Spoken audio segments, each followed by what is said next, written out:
सड़कें नहीं है, नालियां नहीं है, तमाम तरह की गंदगी है, 100 परेशानियां खड़ी है। लेकिन अगर वो सवाल करते हैं तो उनकी आवाज जो है सरकार अपनी सरकारी मशीनरी के दुरुपयोग से दबा देती है। और मैं समझता हूं कि लोकतंत्र में ये सब चीजें नहीं होनी चाहिए, लेकिन इसलिए हो रही है क्योंकि लोकतंत्र में उनकी विचारधारा जो बांटने वाली विचारधारा है और जो छल धन तमाम तरह की बेबुनियादी जो जिनकी वजह से लोकतंत्र निर्माण हो ही नहीं सकता, उन विचारधारा, उन सिद्धांतों, उन आवश्यक वस्तु के द्वारा उनकी राजनीति का निर्माण होगा।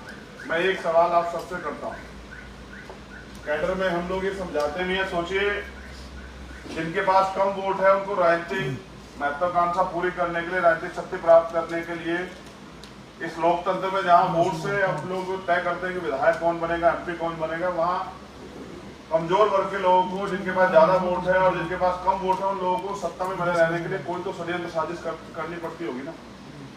देखो प्रमाण देता हूँ, जरा इधर वाले लोग खड़े हो जाओ, यहाँ तक के बोल दो। नीरज, इनकी गिनती करो कितने, नीरज भारती गिनती करो बेटा, कितने कितने उनसे अलग एक, तुम खड़े हो जाओ, चारों तुम भी खड़े जाओ। इनकी गिनती करो कितने। अगर चुनाव हो, ये एक पक्ष है और ये दूसरा पक्ष है, कौन जीतेगा? लेकिन आजकल ऐसा नहीं, चुनाव होता है, ये पक्ष जीत जाता है जिसके पास कम वोट, जिनके पास ज्यादा वोट है वो हार जाते हैं। कैसे जीत हार हो सकती है? ये यहां से धन बल पे, छल बल पे, डिवाइड एंड रूल की पॉलिसी पे, ये और कोई सरकारी मशीनरी का प्रयोग करके इनमें से कुछ लोगों को, जैसे ये दो लोग, तुम दोनों इधर आ जाओ, एक और चाहिए कोई, आ जाओ। नहीं, तुम किसकी तरफ हो पता ही नहीं चल रहा है। अब बताओ कौन जीतेगा?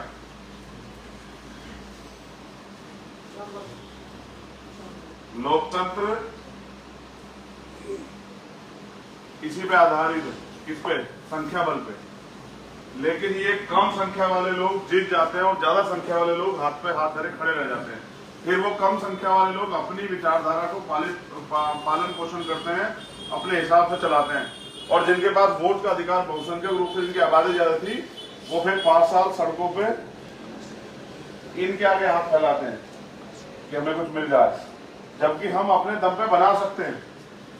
भाई तुम जहां रहते हो अपने मोहल्ले का पार्षद अपने आप बना सकते हो ना, लेकिन बनाते नहीं हो, बनाते दूसरे व्यक्ति को। फिर हर चीज के लिए आपको मकान बनाना हो, सड़क बनानी हो, बिजली का पोल लगवाना हो, बाबा साहब के स्टैचू लगवानी हो, कुछ भी करना हो, फिर उनके आगे हाथ फैलाने पड़ते हैं ना कि दे दें। तो अब हमारे लोगों को अपने पैरों पर खड़ा होना चाहिए और मालिक बनने की तरफ बढ़ना चाहिए। मांगने वाला हमेशा भिखारी होता है, मालिक नहीं होता। मालिक का एक एटीट्यूड होता है। मालिक अगर उसके घर में सूखी रोटी भी है ना, तो वो सूखी रोटी खाता है, किसी के आगे हाथ नहीं फैलाता। आपको अपना नेचर, एटीट्यूड बदलना पड़ेगा, समझ रहे? नौकर बनने की प्रक्रिया से बाहर निकलिए, बैठ जाओ, मालिक बनने की प्रक्रिया की तरफ बढ़िए। ये लोकतंत्र है, यहाँ वोट का अधिकार बड़े संघर्षों से हमारे महापुरुषों ने दिलाया। उसके लिए उन्हें तमाम तरह की परेशानियां और तमाम तरह के लोगों को सहमत करना पड़ा, जो चाहते भी नहीं थे कि आपके तन पे कपड़े आ जाएं। उन लोगों को सहमत करके डॉक्टर बाबा साहब भीमराव अम्बेडकर ने अपने अथक प्रयासों से और अपने 4 बच्चे कुर्बान करके, अपने जीवन को कुर्बान करके हमें सुविधा दी, जिसमें आज हम बैठे हुए हैं। अच्छा खा पी पा रहे, अच्छा घूम पा रहे, सब चीजें आजादी नहीं थी संविधान से पहले।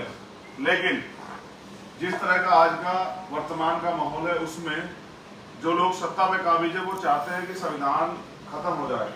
अब संविधान खत्म हो जाएगा तो जब वोट का अधिकार तुम पे न, तुम्हारे मोहल्ले में कोई आए कोई, या हमें कौन लड़ने दे? समझ रहे हो? तो हमें जब इस संविधान की भी रक्षा करनी है, उसको लागू भी कराना है, क्योंकि उस दिन खुशहाली आएगी जिस दिन इस देश में संविधान पूर्ण रूप से लागू हो जाएगा। मेरी आपसे अपील है, जो साथी आए हैं यहाँ से, वो सीख के जाएं और समझ के जाएं, क्योंकि आगे कैसे काम करना है। बस मैं अपनी बात को खत्म करूंगा, क्योंकि मुझे दूसरे कार्यालय में जाना है, वहां भी देखना है। उन लोगों से बात नहीं हुई, यहाँ जो लोग हैं उनसे तो ज्यादा बात हो गई थी। मेरी गैर मौजूदगी में हमारी सीनियर लीडरशिप यहाँ है, मैं इंट्रोडक्शन करा देता हूँ। जैसे उठ जाओ। आप आजाद समाज पार्टी उत्तर प्रदेश के प्रदेश अध्यक्ष हैं सुनील कुमार चित्तौड़ जी, ठीक है। आप यहाँ जो है चौधरी महेंद्र सिंह जी हैं, अलीगढ़ मंडल के मुख्य प्रभारी हैं और आजाद समाज पार्टी के राष्ट्रीय कोर कमेटी के मेंबर। यहाँ वीरेंद्र कुमार सरीश जी हैं जो आजाद समाज पार्टी राष्ट्रीय कोर कमेटी के मेंबर हैं और हमारे कोषाध्यक्ष भी हैं। यहाँ महक सिंह जी भी हैं जो हमारे आजाद समाज पार्टी उत्तराखंड के प्रदेश अध्यक्ष। इनके साथ यहाँ हरपाल वाल्मीकि जी भी हैं जो राष्ट्रीय कोषाध्यक्ष हैं भीम आर्मी के। उसके साथ यहाँ अनिल कुमार जी हैं धेनवाल जी जो राजस्थान आजाद समाज पार्टी के प्रदेश अध्यक्ष हैं। इनके साथ साथ यहाँ महेश पहलवान जी भी हैं जो आजाद समाज पार्टी दिल्ली के प्रदेश अध्यक्ष हैं। उनके बराबर में यहाँ भिकू राम जैन जी भी हैं जो इलेक्शन प्रभारी हैं एमसीडी के दिल्ली के। कोई स्टेट प्रेसिडेंट है जो भीम आर्मी आजाद समाज पार्टी हमें नहीं दिख रहा, कहाँ है? यहाँ हिमांशु वाल्मीकि जी भी हैं जो हमारी राष्ट्रीय कोर कमेटी के मेंबर हैं। उसके साथ साथ यहाँ राजकुमार जांगड़े जी भी हैं जो छत्तीसगढ़ के प्रदेश अध्यक्ष हैं भीम आर्मी के। और कोई प्रदेश अध्यक्ष यहाँ गोविंद पासवान जी भी हैं जो बिहार से हमारे भीम आर्मी के प्रदेश अध्यक्ष हैं। यहाँ MS आर्या भी जी हैं जो हमारे लीगल सेल के राष्ट्रीय संयोजक हैं। उनके साथ साथ यहाँ अशोक कुमार जी भी हैं जो मिशन 78 के राष्ट्रीय संयोजक हैं और हमारी राष्ट्रीय कोर कमेटी के मेंबर हैं। यहाँ चौधरी सतपाल जी भी हैं जो हमारी आजाद समाज पार्टी के राष्ट्रीय कोर कमेटी के मेंबर हैं और राजस्थान के प्रभारी भी। यहाँ 2 प्रभारी और रईस मलिक जी हैं जो राजस्थान के प्रभारी। कहाँ है मलिक साहब? अच्छा, यहाँ क्या नाम है इनका? जब कोई देर से आएगा तो ऐसे ही पूछना पड़ेगा मुझे। यहाँ इमरान भाई हैं जो हमारे राजस्थान के प्रभारी हैं। देखिए मैंने इन लोगों के नाम बाद में इसलिए लिए कि इन लोगों को एहसास हो कि इनको पहले आना चाहिए था, अपने काम को संभालना चाहिए था, देर से आए इसलिए। यहाँ गुलजार सिद्दीकी जी हैं जो हमारे राष्ट्रीय कोर कमेटी के मेंबर। अभी मेरे हिसाब से राष्ट्रीय कोर कमेटी कोई मेंबर बचा नहीं जिसका नाम हमने नहीं लिया।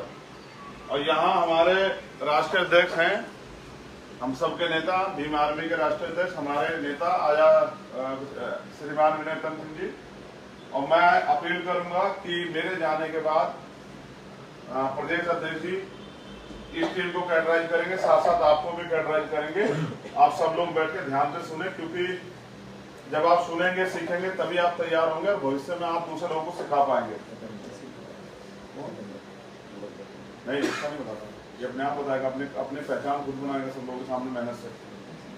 हाँ ये हमारे प्रत्याशी भी हैं, जो प्रत्याशी आए हुए हाथ उठाना।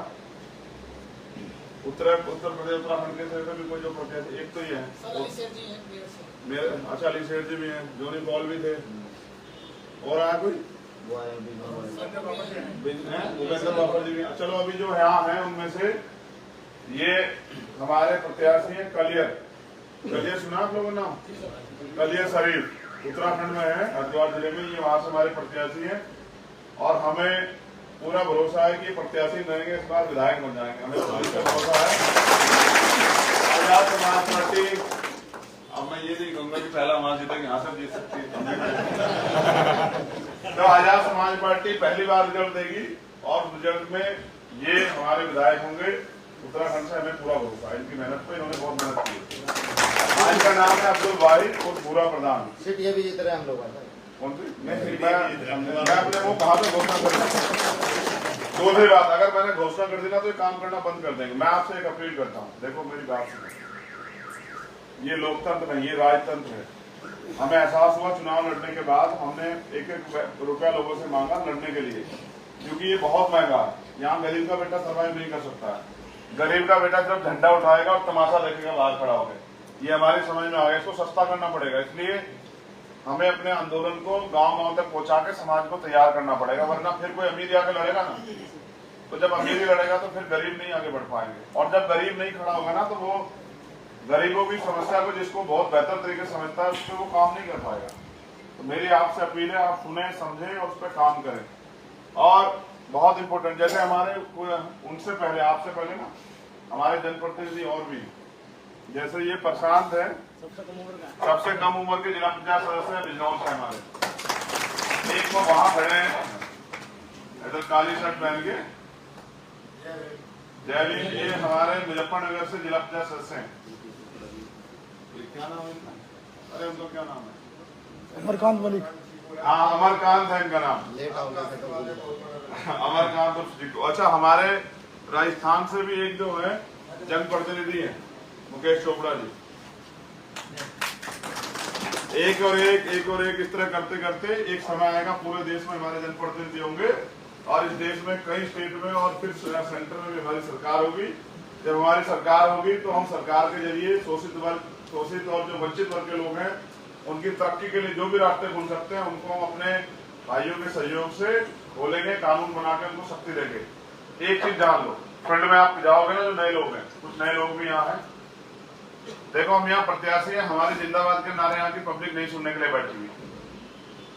हम क्या करते हैं, कैसे करते हैं, ये आपको बता रहे हैं। दूसरी बात, विरोधी लोग यहाँ हमारे खिलाफ बहुत बड़ी प्रयास करके साजिशें कर रहे हैं। उन साजिशों से खबरदार रहने के लिए यही है कि कोई गलती नहीं करनी है फील्ड में, ठीक है। जैसे कि सड़क पे जाम नहीं लगना चाहिए। कोई आदमी आपसे बहस कर जाए कि भाई हमें जल्दी जाना घर, आपने यहाँ जाम लगा रखा है, आप यहाँ ये हंगामा करने में, इससे क्या होगा कि ऐसी वीडियो से आपकी छवि खराब होगी। आपको खुद ही वर्कर बन के, खुद ही जिम्मेदार बन के सब चीजों करना है। और फील्ड में जाने के बाद कोई, जैसे जब मैं आता हूँ जिस प्रोग्राम में, वहां फोटो खींचता मुझे कोई दिखाई नहीं देगा जो जिम्मेदार व्यक्ति है। जो अपने आप को गैर जिम्मेदार मानता, सोचता हो कि अभी तो मुझे बहुत सीखना है, वो कर ले, उसमें कोई दिक्कत नहीं। लेकिन जो जिम्मेदार है वो ऐसा ना करें। दूसरी बात, ये मेरा आदेश गौर से सुने सारे कार्यकर्ता पदाधिकारी, कोई भी व्यक्ति जिसको व्यक्तिगत जीवन जीना है वो घर चला जाए। मैं सड़क पे खड़ा होकर किसी को फोन पे बात करते और वो सब चीजें करते नहीं देखूंगा। जिस समय यहाँ एंट्री हो जाएगी, एंट्री के बाद आपको जो भी कोई परेशानी यही अंदर ही हल होगी। यहाँ से बाहर जाके कोई मुझे बीड़ी सिगरेट पीता हुआ, शराब पीता हुआ, गुटखा खाता हुआ या और सड़क पे खड़े होकर कुछ बात करता हुआ नीला पटका डाल के नहीं मिलेगा। कोई भी इमरजेंसी हो, कुछ भी हो, आपको जाना हो, आना हो या किसी चीज की जरूरत है, तो आप यहाँ प्रदेश अध्यक्ष जी बैठे हैं, राष्ट्रीय अध्यक्ष जी है, सीनियर मेंबर है, उनको बताइए। लेकिन अगर मैंने ये देखा कि यहाँ आने के बाद आप सड़क पे खड़े होते हैं, तो फिर मैं आपसे उसी समय दरखास्त करूंगा कि आप चले जाएं। मैं बिल्कुल साफ तौर पे कह रहा हूं, ये गोरखपुर हमारे लिए नया, हमने मिशनरी लोगों ने काम कर करके अपनी इच्छा शक्ति मजबूत करके इस आंदोलन में इस आंदोलन को हमने खुद चुना है। इसके लिए हमें किसने मजबूर नहीं किया है। सब पे अपने अपने कैरियर चुनने के, काम करने के, धन कमाने के अवसर थे। हमने जिंदगी को खुद इस मिशन के नाम समर्पित किया हमारे साथियों के साथ। इसलिए हमारा अंत्य लक्ष्य है वो है हमारे आंदोलन को आगे बढ़ाना। हम जीत की तरफ बढ़ रहे हैं, विपक्ष के लोग डरे हुए हैं, वो तमाम तरह की साजिश करेंगे। इसलिए आपको खबरदार रह के जिम्मेदारी से काम करना है। एक और बड़ी बात, फील्ड में जब आप जाएंगे विपक्ष के लोग मिलेंगे, आपको जबरदस्ती आपको उकसाने का काम करेंगे, तमाम तरह के उल्टे दिमाग लगा, उनसे बहस नहीं करनी है। क्योंकि धर्म उनकी ताकत है, उस धर्म के आधार पर वो चाहेंगे कि चुनाव धर्म के ऊपर चला जाए। हमें उसको चुनाव को धर्म पे नहीं जाने देना। अगर ये धर्म पे जाएगा चुनाव तो फिर हम लोग बहुत पीछे हट जाएंगे। तो हमें अपने मुद्दों पे चुनाव रखना है, हमें गलती नहीं करनी है। अगर हम गलती कर बैठे तो हम फिर मिशन पे नहीं हो सकते हैं, ठीक है। बिल्कुल नहीं जाना। कोई कितना उत्साह है, आपको हाथ जोड़ के आगे निकल जाना है। ऐसे नहीं कोई अपना धार्मिक ना लगाए तो आप इधर से स्टार्ट हो जाए, नहीं, ना सड़क पे, ना गली पे, ना कहीं भी। और जो काम आपको दिया जाए, खुद चंद्रशेखर बन के आप यहाँ पैसे खर्च करके आए हैं, आप यहाँ समय खर्च करके आए हैं, आप यहाँ काम कर रहे हैं, बिना सुविधाओं के, मच्छरों में, तमाम तरह की परेशानियों में यहाँ बैठे हुए हैं। मेरी आपसे अपील है कि खुद चंद्रशेखर बन के जितनी भी ज्यादा मेहनत कर सके, एक आदमी तैयार करे, 2 करे, 4 करे, 10 करे, झूठ ना बोले लोगों, सच बताए लोगों को, और लोगों को तैयार करें कि यहाँ से जब ये आंदोलन आगे बढ़ जाए तो यहाँ से लीडर तैयार हो सके, तब यहाँ से वर्कर तैयार हो सके। ऐसा नहीं चोर बाजारी जैसे कि हम इनको लूट के धक्के चल जाए वोट लेके, ऐसा नहीं है। ये उद्देश्य नहीं है। उद्देश्य यही रह के इनके दिलों को जीतना और यही परिवार बनाना, और जो व्यक्ति हमारे साथ जुड़ गया उसको विश्वास दिलाना कि इस टीम के होते हम लोग सुरक्षित है और हम किसी से भी टकरा सकते हैं अपने अधिकारों के लिए। इसलिए आपको भाईचारा व्यवहार बनाना है, लेकिन जैसा मैंने कहा आपको लोगों को समझाकर तैयार करना, खुद में प्रत्याशी चंद्रशेखर और सब चीजें बन के ऐसा नहीं कि मैं जाऊं या कोई टीम जाए तभी आप करें, वरना आप इधर उधर घूमते फिरें। कोई पहरा नहीं दे रहा है, आपका संघर्ष आपके साथ खड़ा है। तो आप सब लोग आए, धन दिया, तन मन से सहयोग कर रहे हैं, आंदोलन कर रहे हैं, चप्पल गिन रहे हैं, सड़कों पे घूम रहे हैं, धूप बर्दाश्त कर रहे हैं। इन परेशानियों को जो आप वो कर रहे हैं, ये भविष्य में सत्य का निर्माण करेगी। एक और चीज, कितने लोगों के पास ट्विटर अकाउंट है? हाथ खड़ा करो। जिनके पास नहीं है वो बात करके ट्विटर अकाउंट बनाने में राजवीर जी आपकी मदद करेंगे। राजवीर आ जाओ उधर सामने। राजवीर जी आपकी मदद करेंगे। जिनके पास ट्विटर अकाउंट नहीं है, ट्विटर अकाउंट बनवा लीजिए। सभी लोगों के अपने ट्विटर अकाउंट हो जाए। जो आप काम करते हैं उसको आपको उस ट्विटर अकाउंट के जरिए, सोशल मीडिया के जरिए प्रदर्शित करना है। क्योंकि ना अखबार दिखा रहा है, ना टीवी दिखा रहा है, ना कुछ दिखा रहा है। हमें सीख लेनी है कि समय समय पे जो शोषक करता लोग हैं वो अपना चरित्र बदल बदल के हमारे साथ ही रहेंगे और बड़ी बड़ी बातें करेंगे, लेकिन समय समय जब हमें उनकी जरूरत होगी तो हमें नकार देंगे। इस व्यवस्था ने हमें हजारों साल से नकारा। हमें इनसे घबराना और डरना नहीं है। हमें अपनी लड़ाई अपने कंधों पे अपने सहारे लड़नी है। इसलिए सोशल मीडिया का ज्यादा प्रयोग करें। और यहाँ अगर आपको कोई परेशानी आती फील्ड में तो सत्येंद्र जी जो हमारे मंडल अध्यक्ष हैं भीम आर्मी के, खड़े हो जाओ। हमारे आजाद समाज पार्टी के जिला अध्यक्ष शशिभूषण जी, एक पीछे हमारे जिम्मेदार साथी बैठे हैं चंद्रशेखर जी, उनके साथ श्यामदेव जी हैं। ऐसे कई सारे जिम्मेदार साथी हैं। आप उनके नंबर कलेक्ट कर लीजिए, उनको सूचना दीजिए, उनकी सूचना ले लीजिए। यहाँ हमारे विधानसभा अध्यक्ष हैं राहुल भारती जी, कहाँ हैं? क्या आ रहा है कि अगर हम चंद्रशेखर भाई को वोट देंगे, चंद्रशेखर यहाँ से चले जाए फिर हमको टारगेट किया जाएगा। कौन टारगेट कर देगा? किसकी मजाल है जो छेड़े दे